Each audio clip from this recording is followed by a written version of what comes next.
Il ne faudrait pas passer rapidement sur le Saint Évangile de ce 29e dimanche du temps ordinaire, tout comme il ne me semble pas superflu de revenir sur le Saint Évangile de dimanche dernier, car ces deux évangiles, ces deux chefs-d'œuvre de l'Évangile réclament de nous une attention particulière. Ils sont deux paradigmes de notre relation avec Dieu. J'ai failli dire de notre vraie relation avec Dieu, ou tout simplement de notre relation avec le vrai Dieu. Dimanche dernier, nous avons contemplé à travers l'Évangile que l'être premier, celui que les traditions religieuses appellent le Dieu créateur, se révèle ou se dévoile dans la Bible comme celui qui fait alliance avec chacun et chacune de nous. Il est relation, il est même relation substantielle puisqu'il est trinité de personnes. D'ailleurs, les deux parties de la Bible ne s'appellent-elles pas Ancienne Alliance et Nouvelle Alliance? La relation que nous avons avec Dieu, nous l'appelons religion, nous l'appelons la foi. Et dans la Bible, dans le livre des alliances, cette relation est une alliance, est une relation nuptiale. C'est une relation amicale, comme Jésus le dit très bien aux serviteurs, en disant « Vous n'êtes plus mes serviteurs, mais vous êtes mes amis ».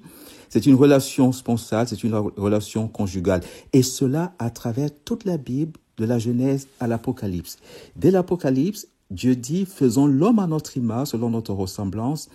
Et la Genèse précise « Homme et femme, il les fit à son image », car l'alliance entre l'homme et la femme est l'image excellente de la relation conjugale nuptiale de Dieu avec l'humanité, avec sa création. Et nous retrouvons cela, l'Apocalypse se ferme sur cette belle parole, l'esprit et l'épouse étant la création, étant le peuple de Dieu, l'Église étant les élus, l'esprit et l'épouse disent viens. C'est ainsi que dans la prophétie d'Isaïe, nous trouvons cette parole, cette terre s'appellera l'épousée, comme un jeune homme épouse une vierge, ton Dieu t'épousera. Chez le prophète Osée, il parle de son épouse infidèle, Dieu parle de son épouse infidèle qui va séduire, qu'il va conduire au désert afin de parler à son cœur. Et d'ailleurs, ailleurs, toujours dans Osée, il est dit de la part de Dieu, s'adressant à chacun de nous, je te fiancerai à moi pour toujours dans la fidélité et tu connaîtras ton Dieu. Le prophète Ézéchiel au chapitre 16 célèbre les noces de l'époux et de l'épouse, donc de Dieu avec nous. Le Cantique des Cantiques est une très belle illustration de cette relation sponsale entre Dieu et sa créature raisonnable, pour parler comme Thomas d'Aquin. Jean le Baptiste, comme prophète, et s'il est peut-être le plus grand des enfants des hommes, c'est d'avoir présenté le Messie comme étant l'époux. Jean dit, voici l'époux qui vient, moi je ne suis que l'ami de l'époux qui se réjouit néanmoins à la voix de l'époux. Et dans le 5e chapitre de l'Épître aux Éphésiens, Saint Paul, en parlant du mariage, dit, ce mystère est grand, il s'agit du mystère du Christ et de l'Église.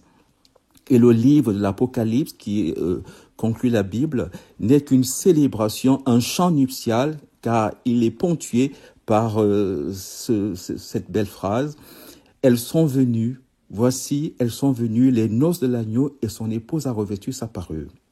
Alors, cette dimension nuptiale de la relation avec Dieu va peut-être trouver son moment le plus solennel dans les noces de Cana. Pourquoi? Les noces de Cana nous disent ceci, et c'est très important, c'est que notre vie chrétienne, ce mystère de la vie chrétienne peut être vécu de trois manières. On peut vivre notre vie chrétienne comme une terre assoiffée qui cherche l'eau vive, comme dit le psaume, mon âme est une terre assoiffée. Et cette manière de vivre correspond aux noces de Cana, au fait que les jarres sont vides, la vacuité des jarres. Et puis notre vie chrétienne sans mari peut être vécue comme une corvée, tout simplement l'accomplissement de la loi, comme le fils aîné dans la parabole de l'enfant prodigue.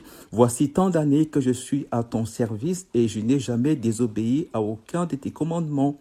Donc, et ça correspond aux noces de Cana, dans les noces de Cana, au fait qu'il faut remplir d'eau les jarres. Mais si Marie est là, notre relation avec Dieu devient tout simplement un chant de noces, une célébration nuptiale.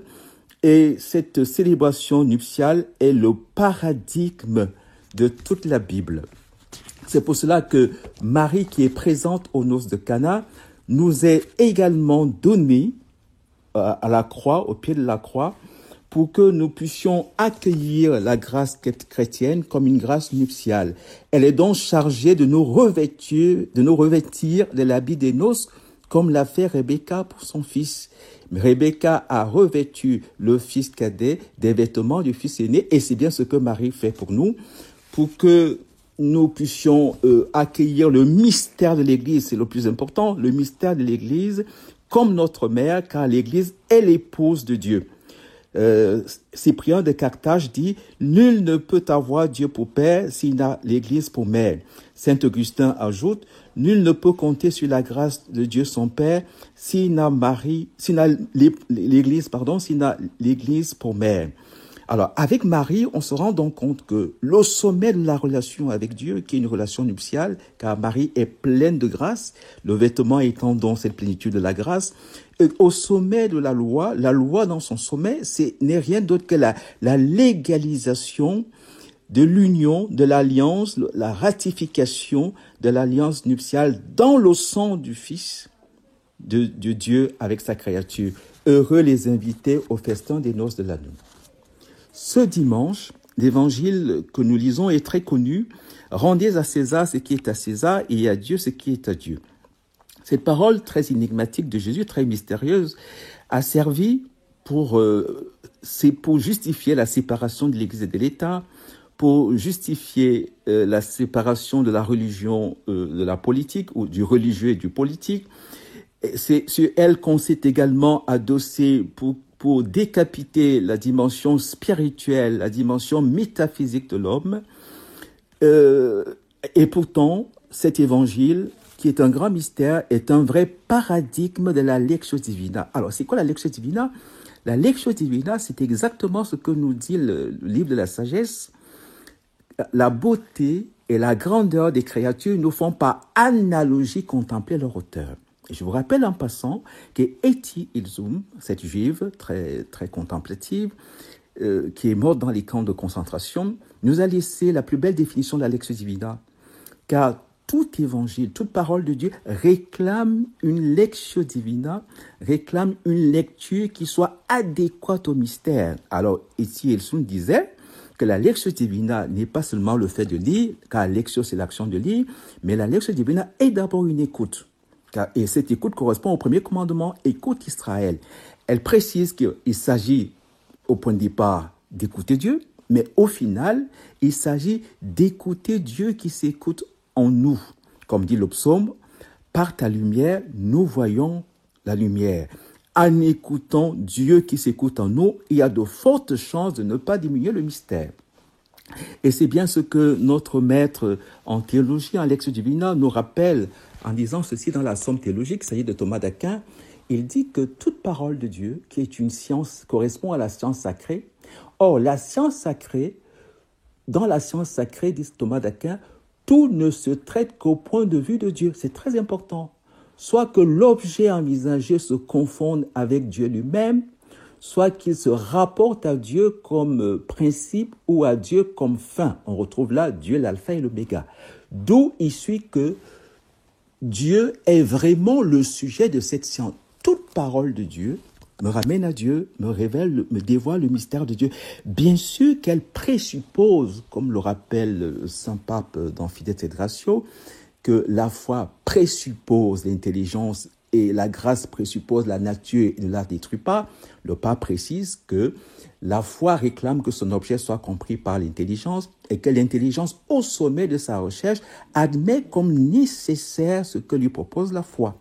Alors, Thomas d'Aquin poursuit en disant « Certains, toutefois, considérant les choses dont traite cette science, plutôt que le point de vue sous lequel elle les envisage, en ont assigné autrement le sujet. » C'est très important cette remarque de Thomas d'Aquin, qu'il faudrait rappeler aujourd'hui à tous les théologiens et à tous ceux qui étudient la théologie. La doctrina sacra, c'est le fait de tout considérer. Je vous lis le passage en latin qui est très fort. Omnia autem tractantur in sacra doctrina supratione Dei. Autrement dit, on a découpé la théologie à partir de l'objet matériel. C'est ce que dit Thomas ici. Considérant les choses dont traite cette science, c'est-à-dire cette science parle du dogme, elle traite de la morale, elle traite de la liturgie, de la spiritualité. Mais ça, c'est la matière. Par contre, cette matière est traitée du point de vue de Dieu lui-même, sub ratione Dei. Et ce point de vue de Dieu, on peut le distinguer de 4 manières, dont Dieu traite toutes choses comme le Dieu le Dieu créateur, c'est la théologie naturelle. Dieu regarde toutes choses comme le Dieu de l'alliance, c'est la théologie biblique. Dieu regarde toutes choses comme trinité de personnes, la théologie trinitaire. Et Dieu regarde toutes choses comme le Fils de l'homme, comme le Fils de Marie, théologie mariale, théologie mystique. C'est les 4 regards, les 4 manières dont toutes choses sont envisagées du point de vue de Dieu. C'est pas du côté de la matière qu'il faut diviser la théologie en théologie morale, théologie dogmatique, théologie spirituelle, théologie de tout. Là, on divise la matière. Mais au fait, il y a 4 regards de Dieu sur toutes les matières. Théologie naturelle, théologie biblique, théologie trinitaire et théologie mystique.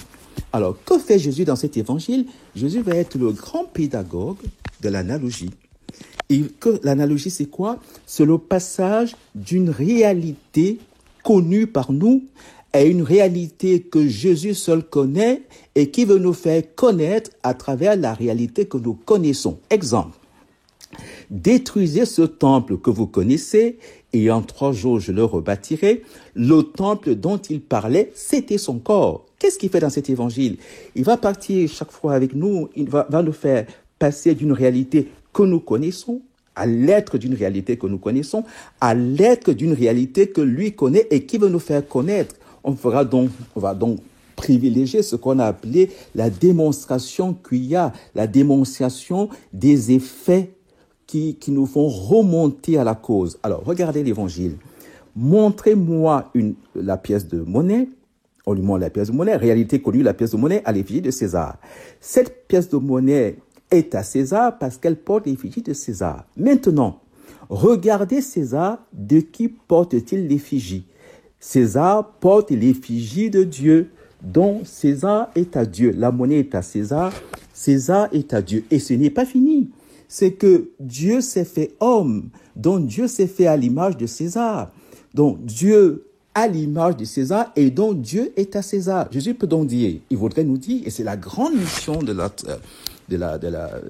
foi chrétienne, de la foi catholique, c'est notre mission, rendre Dieu à César. Rendre Dieu à César, c'est restaurer l'image de Dieu et la ressemblance de Dieu dans César, car César est homo capax Dei. Il faut donc restaurer aussi la relation nuptiale, parce que César a accueilli Dieu comme un étranger, comme un gendarme, et qu'il a fini par rejeter. Or, Dieu voudrait que cette image soit restaurée, et pour cela, Dieu va rendre à César ce qui est à César, à savoir Dieu, et Dieu demande à César de rendre ce qui est à Dieu, à savoir César lui-même. Que va faire Jésus? Dieu s'est fait homme. En Jésus, Dieu s'est fait homme afin que l'homme soit fait Dieu. Donc, rendre à César ce qui est à César et rendre à Dieu ce qui est à Dieu, rendre César à Dieu et rendre Dieu à César, c'est bien ce que nous vivons à travers les 2 sacerdoces. Le sacerdoce ministériel, qui est le sacerdoce de l'époux, qui est le don substantiel de Dieu à César. Dieu rend à César ce qui est à César, à savoir la divinité. Il y a du divin en nous, rappelle Saint Paul aux Athéniens. Et que fait le sacerdoce royal, qui est le sacerdoce de l'épouse de l'Église comme épouse, qui s'achève dans la maternité divine? Le sacerdoce royal rend César à Dieu, Marie, mère de Dieu. Il faudrait demander, parce que ces mystères sont très beaux, et ils réclament de nous, ils mobilisent notre intelligence dans ce qu'elle a de plus forte, de plus beau, pour que nous ne puissions pas caricaturer et que nous ne ramenions pas la relation sponsale avec Dieu à une superstition, mais que ce soit la contemplation de la beauté, à la fois de la beauté de Dieu. César est appelé à contempler la beauté de Dieu, tout comme Dieu contemple la beauté de César au moment de la création. Dieu vit que cela était beau. Et la beauté, c'est quand l'amour et la vérité se rencontrent.